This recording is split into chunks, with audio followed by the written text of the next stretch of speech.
Welcome to The Disruption Is Now. Join us on this enlightening journey as we explore how AI is impacting our jobs, careers, lives, and the human experience. Each episode, host Greg Matusky will converse with visionaries and innovators at the forefront of AI, diving into its challenges, opportunities, and impact. So buckle up as we venture into the heart of disruption, and together, let's unfold the future. Hey, well, welcome to another episode of The Disruption Is Now. I'm your host, Greg Matusky. I'm also the CEO of Gregory FCA, and we're breaking convention a bit today. This is our first time I've ever had a co-host on, and he's out of our Boston office. He's a real FinTech maven, one of our incredible team leads, Tylor Tourville. Tylor, thanks for being with us. Yeah, thanks, Greg. Good to be here. Thanks for having me, and looking forward to doing these with you from time to time. Now, are you going to be play-by-play or are you color? Which one are you from just so the audience knows? Yeah, probably if keeping it in Celtics terms, I'll probably be the Tommy Heinsohn to your Mike Gorman. Okay. That'll make sense to a lot of the Celtics people, but all right, Celtics fans. You could be the Saquon to my Jalen Hurts. How's that sound? Sure. For the purposes of this, put a dagger, put a cork on that Boston talk real fast. Yeah, let's move on. Yeah. But Tylor, you are a expert in FinTech and communication, so I appreciate you being on. We're looking forward to doing many more episodes with you if you can at all stand me. I know I can be argumentative and difficult, but seeing I pay your paycheck, I guess you'll put up with me, huh? I guess so, as long as that keeps happening, sure. Well, you earn it. But today's guest, I do want to welcome because I think we've found somebody who is a AI-enabled marketer, has done a really great job with a company called AffiniPay out of Austin, Texas. Nate Skinner is their CMO. And I guess we had an interview with you a while. We've had a couple episodes canceled, but no less exciting to be a part of it. Welcome, and let's get right into it. Let's just start a little bit. I want to hear your story because I know you did work for some major corporations before this, and now I want to hear about AffiniPay and what they're doing. Yeah, thanks for having me, Greg. Great to meet you both. Glad to be here. So I started my software marketing career 16 years ago at Salesforce. And back then, 2009, it was about 3,000 employees. That was the first year we hit $1 billion in revenue. I tell folks a lot, kind of feel like I got an MBA in marketing and product marketing being at Salesforce for that 5-year stretch, because we went from one product to multi-product, went from kind of small, medium size, up market, mid-market, and enterprise. We kind of expanded globally. It was a lot, multiple products from one. So that was. Well, I would correct you in saying it's more like a PhD, but keep going. Yeah. So that was the beginning of my marketing career. Spent some time at AWS, spent some time at Oracle, did another stint at Salesforce where I led marketing for their marketing automation platform, Pardot at the time. It's no longer called that, but I can't get away from it. And AffiniPay is, tell us a little bit about that platform because it's very verticalized, and maybe we can get your perspective on that, having come from a much broader background. Yeah. So AffiniPay this year is actually 20 years old. And started as a payment platform for associations, really. Like if you wanted to get paid at your HOA or your local, members league, AffiniPay provided that capability. And over time, it grew into what it is today. And today, it's much more than just payments. We have solutions for legal professionals, for accounting professionals. We have a big vision for the future around continuing to provide the capabilities we have for small, medium-sized attorneys and law firms, for accounting firms, and potentially other verticals in the future. Our goal and our mission is really to empower professionals with the trusted, innovative technology that we provide, but it's much more than just payments now. So it's fun. We got a lot going on. Yeah, Nate, and I wonder if you could talk a little bit more about that sort of, as Greg mentioned, sort of the verticalized approach. Obviously, AffiniPay seems like it's undergone this sort of evolution. Can you talk a little bit about that pivot point in terms of, I know in some of the prep that we've done in some of the conversations off camera, you talked a little bit about sort of how that evolution and some of the realizations that took place when you were looking to really make that change. Yeah, I mean, the history of the company going back to when it was providing payments and client pay and these other solutions that really came along in 16 and 15. And I was reading the history the other day as we were planning a 20-year campaign to celebrate our anniversary. What became evident in about 2020, 2021-ish was we had this very dominant payment platform for attorneys and accountants.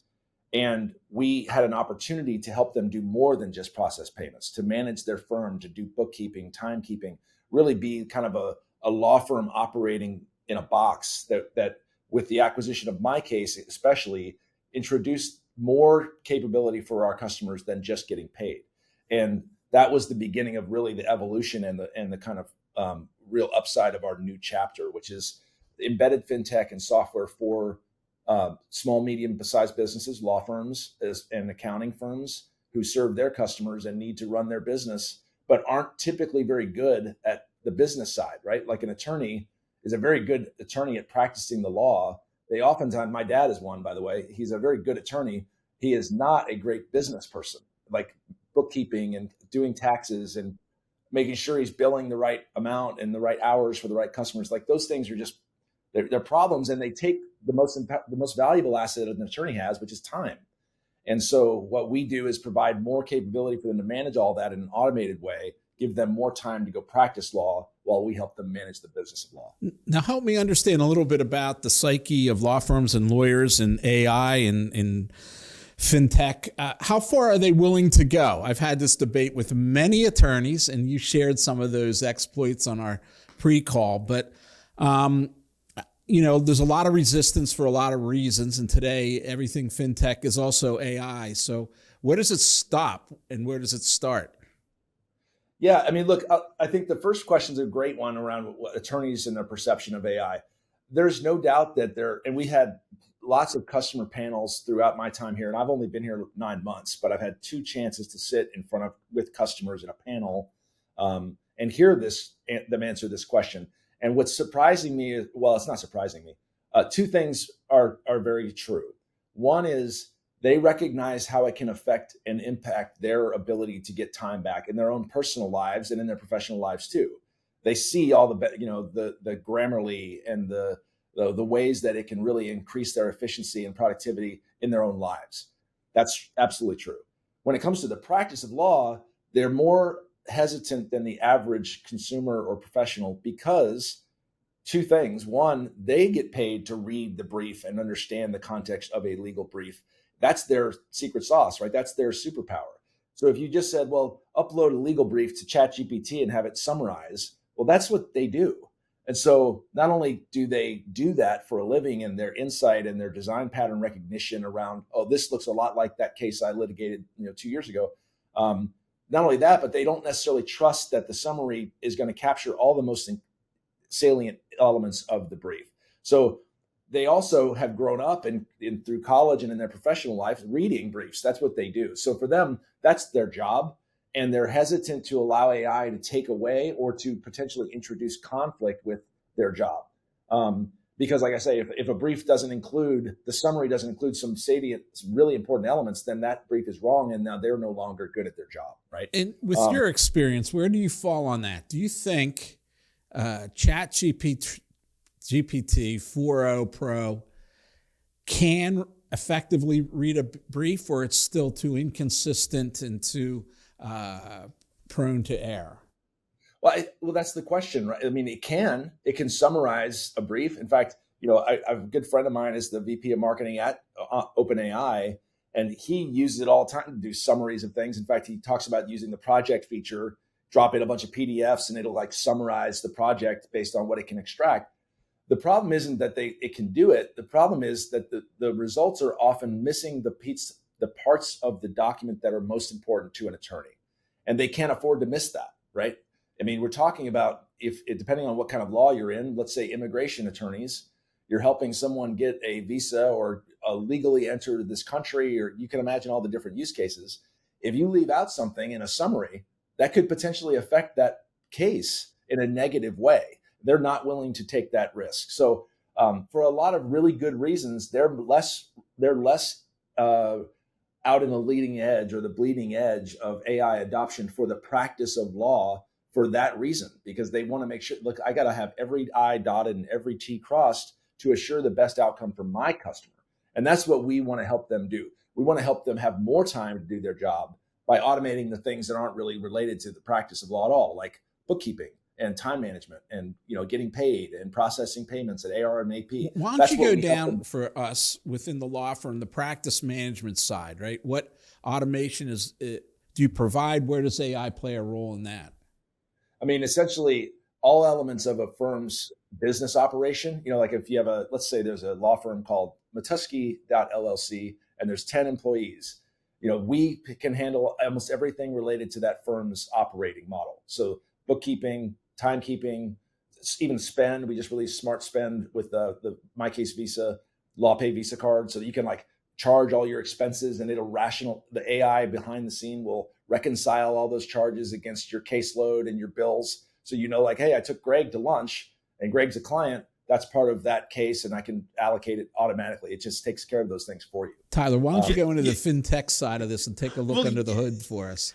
Yeah, well, I think it's a great example that you let off with. I think it's just a great representative example of how sort of AI use, particularly in financial services, professional services, really that whole concept of being built for purpose, fit for purpose, because you're right, one application of that, reading briefs, summarizing, not going to be, it's not going to be applicable in the field of law specifically, because you're right, with one word in a document or an agreement can make all the difference, right? And so I think that makes total sense. And you look at other various sectors, that could be a more compelling case. But what you're saying is, around the other parts of the business where AI can actually have a big impact. And so I'm curious, looking specifically from the FinTech side, and the history of AffiniPay, coming at it from the payments perspective. And so I'm curious, from that perspective, it seems like from, what we know, that's a great entry point in terms of analyzing sort of customer behavior, relationships, because that whole payment concept and payments are just so personal like that, right? And you need a lot of information about that customer. And so can you talk a little bit about how easy or challenging that's been, sort of starting from the point of payments in terms of building out the use of AI across the organization and how everything sort of flows out of that? Yeah, I mean, that's a great point, Tyler. On that front, I was using this use case of legal brief deconstruction that AI can provide. That's not a great one because they don't want to leave anything out, like you said. But payments is a great one. I mean, one of the things is funny because when I mentioned those customer panels, they don't necessarily keep up with their AP and AR themselves in their heads anymore because we handle that for them. So when they charge a customer, law pays the product, you get paid. It will reconcile that payment against your caseload and associate it to the right trust account or operating account, all on its own. That's all AI powered. And so the attorneys are less concerned about, do I have runway and cash flow for next month or next quarter? Can I lease that space? Can I buy that car? Those questions they can answer like that because of the AI powered payments platform that we provide. And can the AI also, I'm thinking about additional use cases. So what you're seeing now in AI, especially in sort of the world I'm in, is how do you take those sort of point solutions that are tackling, very specific problems in a workflow, whether it's at the beginning or the end or at some point in the workflow of sort of normal course of business. And then what is that sort of next step? How does it get further ingrained? How does it impact the entire workflow? So for example, using that payment data, that billing, where payments are going, the orchestration, are you mining those insights actively for customer data to get ahead of things like, this customer tends to be paying maybe a little bit later, or maybe they're paying early? Does that tell me something that maybe the lawyer or someone on the practice management side can reach out to, better the relationship or do something, or something even more behavioral that can tell you, I don't know, is it helpful in other areas of the business, maybe that you maybe didn't think of or that you intended to get out of it? Yeah. So I'll say the first thing that I'll say related to that question is trust is probably the most important thing for us with our customers, right? So the last thing we'd ever want is a customer to feel like, well, my payment data, as an example, my payment transaction history is something that other people can see. Not true, right? That being said, what we have is we offer our customers these options for payments. For example, you can use pay later now with AffiniPay. So your client can't pay Greg Matusky LLC all at once because it's 10 grand. I don't have 10 grand, but I could pay over time and use Affirm, our partner, to do that with the LawPay product. Well, how much of a mix do I have that is pay later now? That is AI perfect example of a use case where I can look at my entire transaction history across all payment types, credit card, ACH, pay later, and like, where are the percentages? Is it trending one way or the other? Am I doing more pay later now than I used to, and why? How much of the volume is that versus direct versus ACH? Those questions now we can answer for our customers, can answer for themselves in a much more robust way. And it gives you clue, and it probably gives you clues as to what you can add in terms of optionality in the future, right? If you're seeing there's a lot of interest in the buy now, pay later segment, maybe that's an area where you say, okay, maybe we need another partner in this area, or maybe there are other methods, and you're getting that feedback from customers. Maybe they have different preferences, because that whole world in terms of the optionality is always expanding. So being able to kind of make that a more dynamic process probably helps on both sides of the fence, probably. Right. Yeah. And then for our team, on the operating side, when we're doing our, QBRs and talking about our plan for 26 or 25, we can look holistically, not at a particular transaction, but all volume of payments across the platform, across all types, and see if it's trending up or down. Is more ACH higher or lower? Is pay later higher or lower? And that helps us go help our customers know, hey, you're not taking advantage of pay later. Do you know it? You can do that. Because you know how this is, right? Customers don't always know all the features of the products they use. Especially, we have customers that have been with LawPay, for example, for 20 years. So do they necessarily know that they now have this pay later option? Maybe they don't. And so when we look at it holistically, we can say, look, this is on the rise. This is pretty flat. Our Visa volume is going up. And that helps us know how to go better serve our customers in a fundamental way. It's interesting. I once had the opportunity to interview the lead product developer for GoDaddy, which would seem so unrelated to what you do. But they've come up with a point of purchase device for payments, basically for retailers. And they're doing the exact same thing for retailers. It's now that somebody could look into it and understand, when they can expect to get paid, or why sales were down. This is in a retail environment now, last month, or what sales were like last month in all of Northeast, right? Could be weather related, who knows? It's a retail business. But I'm seeing these platforms emerge for different verticals, and I find them to be very exciting, because so many professional services as well as retailers just they can't run a business, the financial side of a business. They can't just ask a question and have the answer. What was our labor expense last month, or what was our 90-day collectibles, or whatever. I mean, how much we pay? How much are we buying coffee? Right. Is that yeah. Right. I want to move on, though, because you are an AI-enabled marketer. So I want to go into a little bit of that and see what has surprised you most, perhaps, and how you're using AI to market AffiniPay. Yeah. So, and let me also interject an observation, which is we're having this conversation every day inside of our organization, not just in marketing, but about Gen AI as an enabler for productivity and efficiency, et cetera, across the business, right? And so when you say a Gen AI enabled marketer, the interesting thing is there really are no, old men to go talk to, right? Like there used to be call the tech SEO guy. There's a, let's go get the paid expert that used to work at Google Ads to come in and help. When it comes to this subject, there are none of those people. It's as new for them as it is for us. You're right, Nate. I always say that everything I learned about generative AI starting 4 years ago, I really did learn on X and on LinkedIn. And I spent all my time just pinging thought leaders and trying to get them to share why I wasn't getting the results they were getting. And many of them were just gracious enough to do that. And there is a real sharing and collaborative environment, but people often ask me, where do I go? How can I get trained? And I don't really have an answer. I don't do that. So go ahead. Right.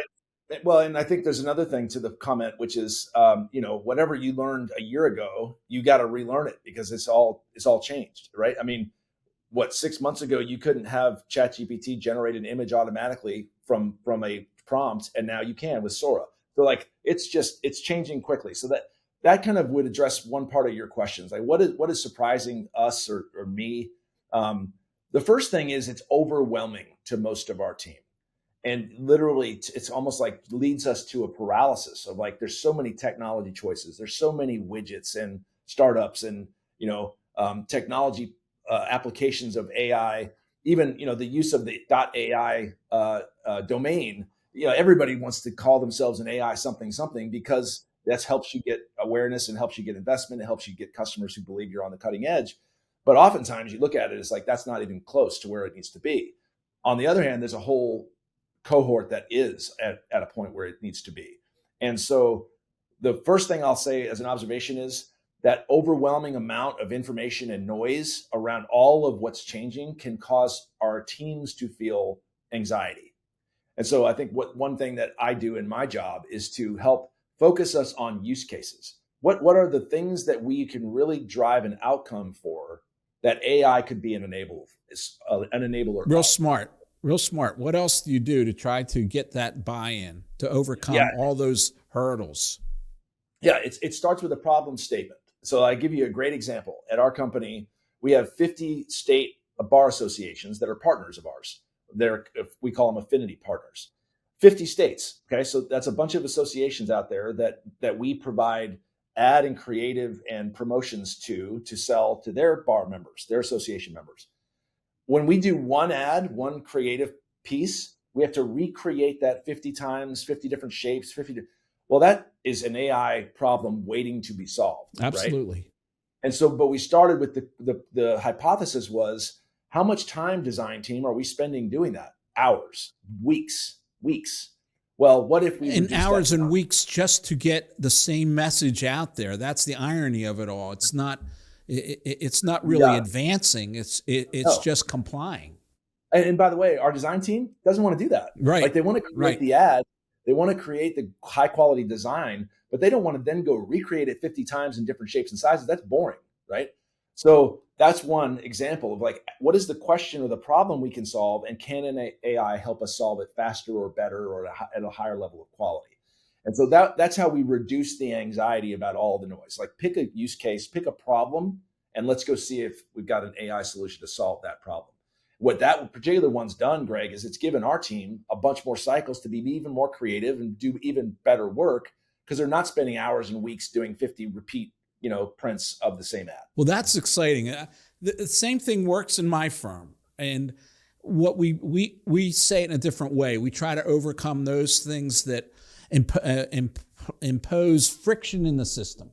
Either friction in dealing with the media, we're a PR shop, or friction in dealing with each other, or friction in dealing with the client, right? And you look at it from that point, there's so many things that you could absolutely re-engineer from first principle, right? From a clean sheet of paper all of a sudden. Most of the time, our people don't want to put up with those frictions, right? Yeah.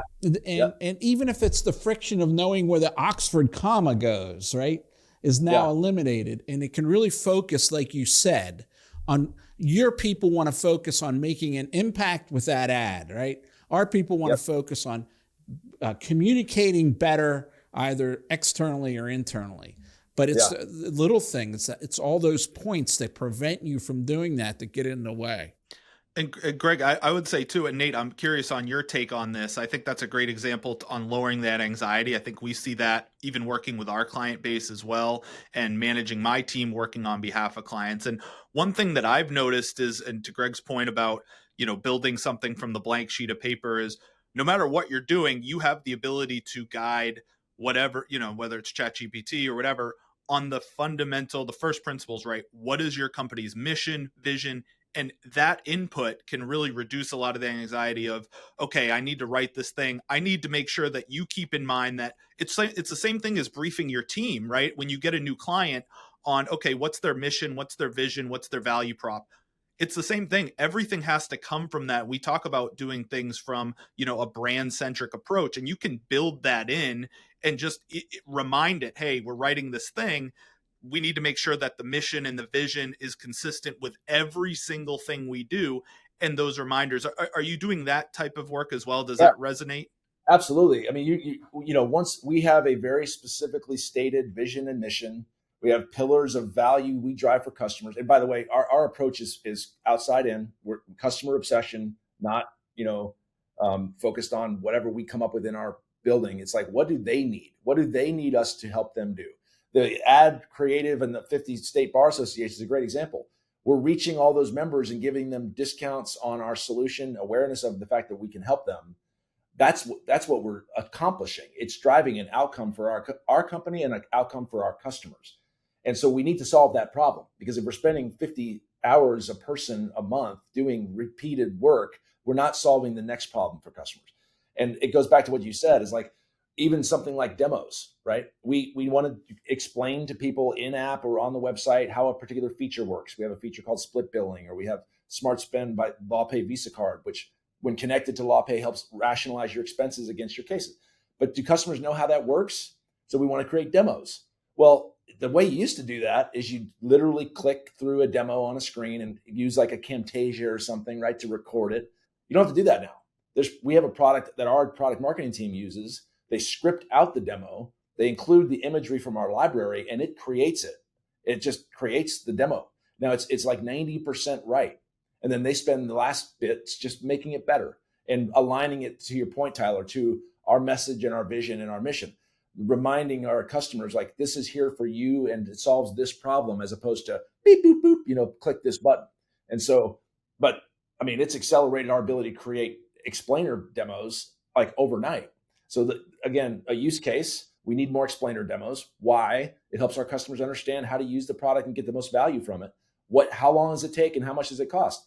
Weeks and months and thousands of dollars. Okay, let's solve that problem, right? There's a technology we use to do exactly that. Well, it's been a very impressive conversation, Nate. I appreciate you for joining us. I'll ask you, how did Tyler and I do? This is our first mutual interview. Did we drop the ball? Was it awkward?